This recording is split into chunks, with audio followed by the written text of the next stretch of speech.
Hey guys, तो हम लोग अपने नेक्स्ट टॉपिक पे आ रहे हैं, इलेक्ट्रोमैग्नेटिक रेडिएशन। पर उससे पहले, as promised in my last class, कि न्यूट्रॉन की डिस्कवरी कैसे हुई थी उसकी कहानी हम पहले पढ़ेंगे, ठीक है। उसके बाद हम लोग देखेंगे कि इलेक्ट्रोमैग्नेटिक रेडिएशन क्या होती है। अब क्या हुआ कि रदरफोर्ड ने प्रोटॉन्स दे दिए, रदरफोर्ड ने हमको इलेक्ट्रॉन्स दे दिए, ठीक है।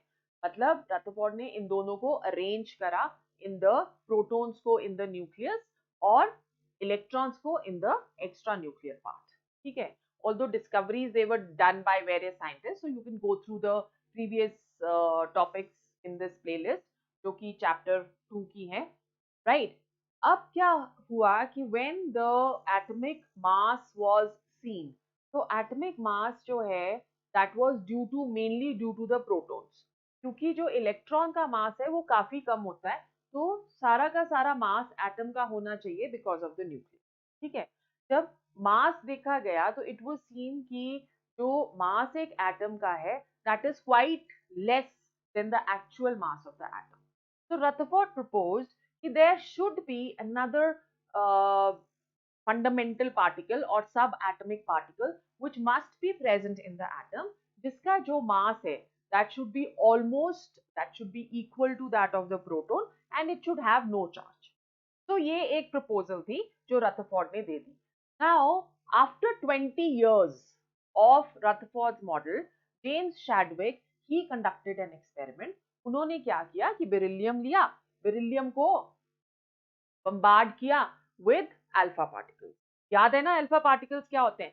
हीलियम के, yes, they are the nuclei of helium. तो उन्होंने अल्फा पार्टिकल के साथ उनको बेरिलियम को बम्बार्ड किया। जब बम्बार्ड किया तो उसमें से कुछ ऐसे रेडिएशंस निकले, पेनिट्रेटिंग रेडिएशंस निकले, जिनका कोई भी चार्ज नहीं था। कैसे पता चला कि कोई चार्ज नहीं है? दैट इज बिकॉज कि ना तो वो इलेक्ट्रिक फील्ड से इफेक्ट हुए, ना ही वो मैग्नेटिक फील्ड से इफेक्ट हुए। दोनों से जब इफेक्ट नहीं हुए तो डेफिनेटली उसके पास कोई भी चार्ज नहीं था, right. So the term neutron was already suggested by Rutherford और शैडविक ने, जेम्स शैडविक ने एक नया सब एटॉमिक पार्टिकल हमारे सामने खड़ा कर दिया which was the neutron. So what was a neutron? Neutron क्या हुआ? Neutron is that subatomic particle which has mass equal to that of proton but has no charge, does not have any charge. और वो कहाँ पे present था? Already हम पिछले वाली क्लास में पढ़ चुके हैं। तो बैठा हुआ तो वही है, न्यूक्लियस के अंदर प्रोटॉन के साथ, बट वो काफी ज्यादा मास को सपोर्ट करता है एक एटम के। तो इस तरह से न्यूट्रॉन जो है दैट वाज डिस्कवर्ड। ये कहानी यहाँ पे हो गई खत्म। अब नेक्स्ट हमारे पास क्या आता है? Next is going to be another कहानी व्हिच इज इलेक्ट्रोमैग्नेटिक। क्या होते हैं इलेक्ट्रोमैग्नेटिक रेडिएशंस? इलेक्ट्रोमैग्नेटिक रेडिएशंस वो रेडिएशंस हैं जो कि वैक्यूम के थ्रू पास करते हैं। उनको कोई भी मटेरियल मीडियम की जरूरत नहीं होती प्रोपेगेट करने के लिए, और इलेक्ट्रिक और मैग्नेटिक फील्ड से वो इफेक्ट होते हैं, ठीक है। तो बेसिकली इलेक्ट्रोमैग्नेटिक रेडिएशंस जो हैं they are going to be, number one, travel in vacuum, they do not need any material medium. Number two, velocity of light के साथ travel करते हैं। नंबर थ्री, उनकी जो propagation है they are perpendicular to each other and also they are perpendicular to the direction of propagation of the wave. So let's go on to our electromagnetic radiation. क्या होता है, right? So we are saying कि electromagnetic radiations they are generated by oscillation of charge, ठीक है, right. Electric charge की oscillation से electromagnetic radiation जो है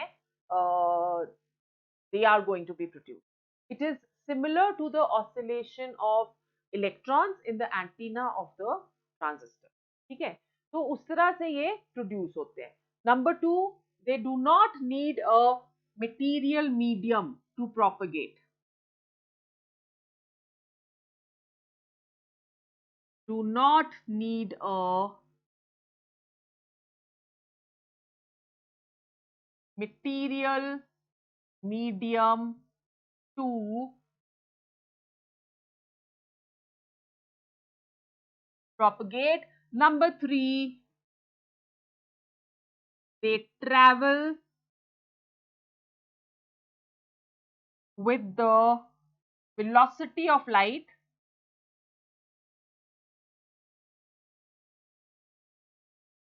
Number 4,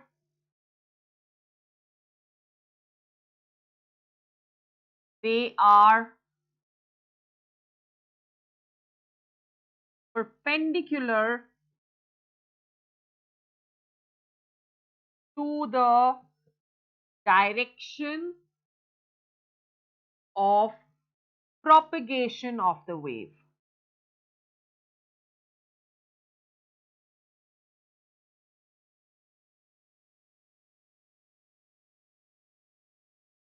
ठीक है, so वो travel करते हैं electromagnetic radiations. They are going to consist of electric and magnetic fields, and they oscillate in directions perpendicular to each other and also perpendicular to the propagation of the wave. Now, according to Maxwell theory, जो energy होती है of the electromagnetic radiations, that is directly proportional to the square of amplitude A. A is the amplitude. So we will do what amplitude is in our next topic, right? अब यहाँ पे whenever we are talking of electric and magnetic fields, तो एक figure आपके दिमाग में हमेशा होना चाहिए. Let's see वो फिगर क्या है. Okay, so this is how our figure of oscillation of any radiation, that is going to be electromagnetic radiation, is going to be. ये हमारे पास सोर्स आ गया. अब ये मैग्नेटिक फील्ड है which is, as you can say, it is perpendicular to the electric field.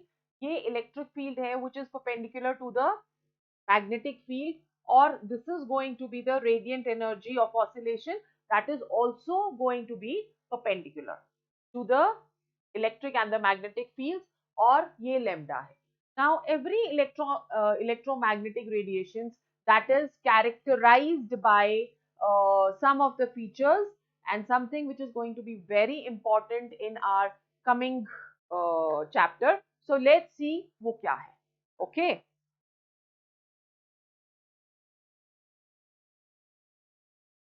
Okay, so we are moving on to the characteristics of electromagnetic radiations.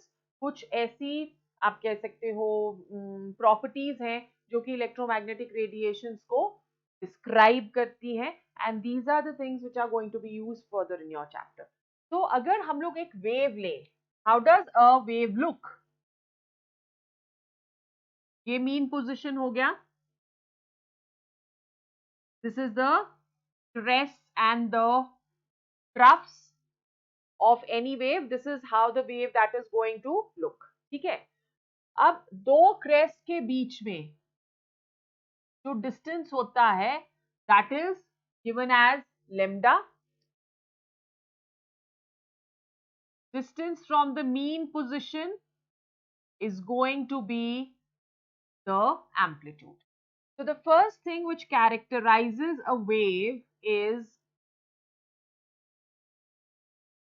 wavelength, जिसको हम lambda से denote करते हैं. Lambda is the distance between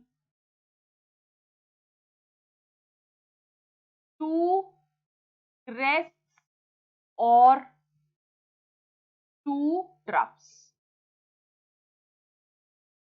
ठीक है, lambda को हम major करेंगे in smaller units like nanometer, which is 10 raised to power minus 9 meter, 1 angstrom, which is 10 raised to power minus 10 meters, or 1 picometer, which is equal to 10 raised to power minus 12 meters. The second is frequency.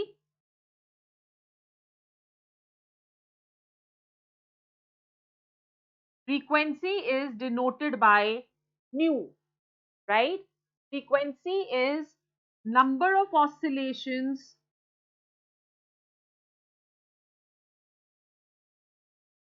a wave takes in 1 second. Number of revolutions भी बोल सकते हैं, number of oscillations भी बोल सकते हैं. सो इन 1 second अगर हम ले रहे हैं तो यूनिट इसका क्या हो जाएगा, दैट इज इक्वल टू पर second, right. Third is velocity of light. ये सबको पता है, वेलोसिटी ऑफ लाइट जो है that is denoted by d, the speed with which light is going to travel, that is known as the velocity of light. ठीक है, and it has a fixed value which is 3 into 10 raised to power 8 meters per second. अब इन तीनों के बीच में अगर हम लोग relation देखते हैं तो it is going to be lambda is inversely proportional to nu, or lambda is equal to C upon nu. ठीक है, तो ये हमारा फर्स्ट न्यूमेरिकल्स के लिए एक एक्सप्रेशन आ गया, lambda which is equal to c upon nu. Then fourth is amplitude.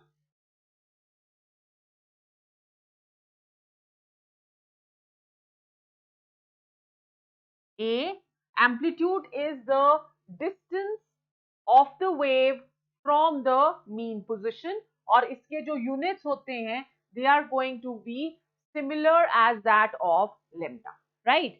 फिर उसके बाद हमारे पास आ जाता है वेव नंबर. अगेन इंपॉर्टेंट है.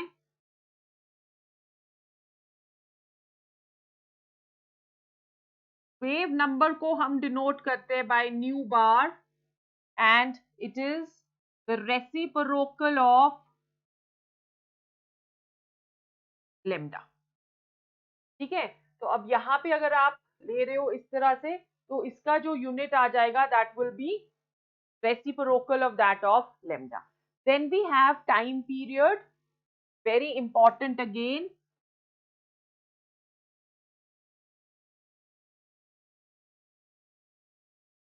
अब जो टाइम पीरियड होता है that is equal to that is, you can say कि that is the time taken by the wave to complete one cycle or vibration, that is known as the time. ठीक है, time period जो होता है that is reciprocal of frequency 1 by nu. तो हम इसको इसके साथ कोरिलेट कर सकते हैं. nu will be equal to c upon lambda. तो आपके पास ये क्या आ जाएगा, 1 upon c upon lambda, or it is equal to lambda upon c. So time period can be calculated as lambda upon c. ठीक है, so ये सारे characteristics हैं इसके. Now let's go on to, I'm going to give you a table over here to see what are the electromagnetic radiations, किस frequency range में वो fall करते हैं और उनके sources जो हैं वो क्या क्या, right? So this table is again important for you to understand the electromagnetic radiation.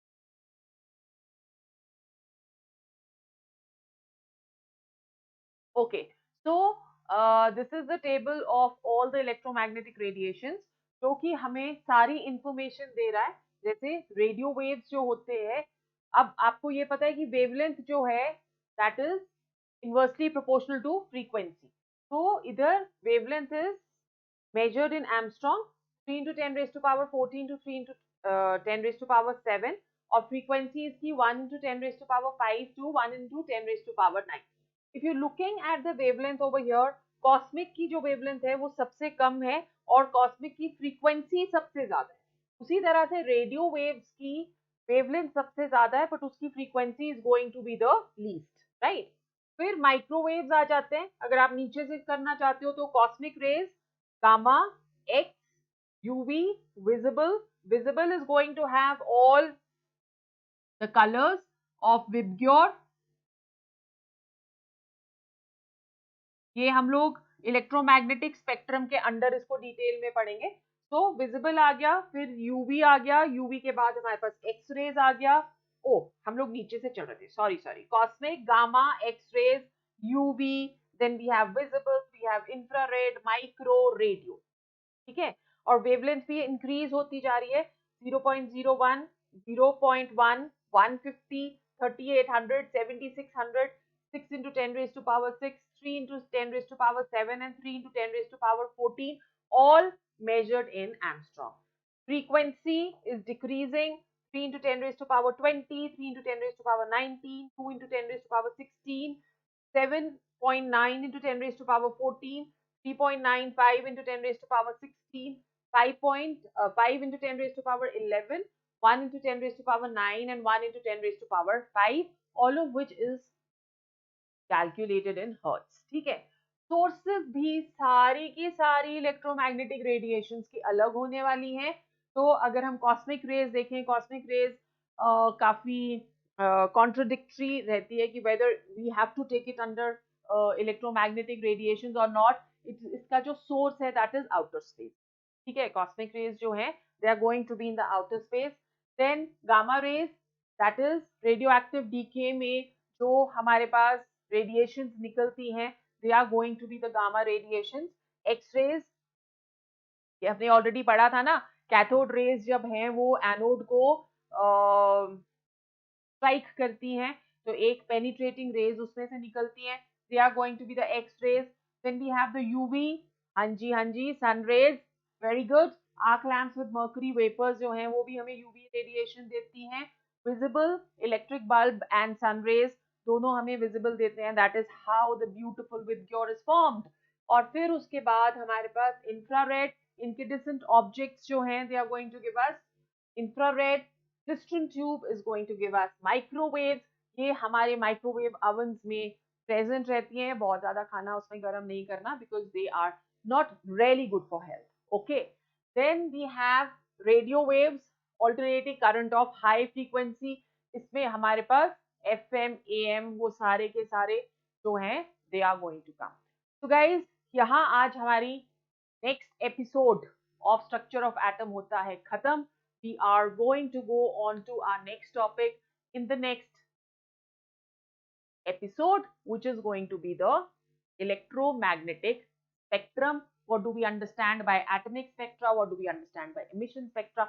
ये सारा का सारा हम अपने next उसमें कर रहे हैं. Till that time, sayonara. See you soon in our next class.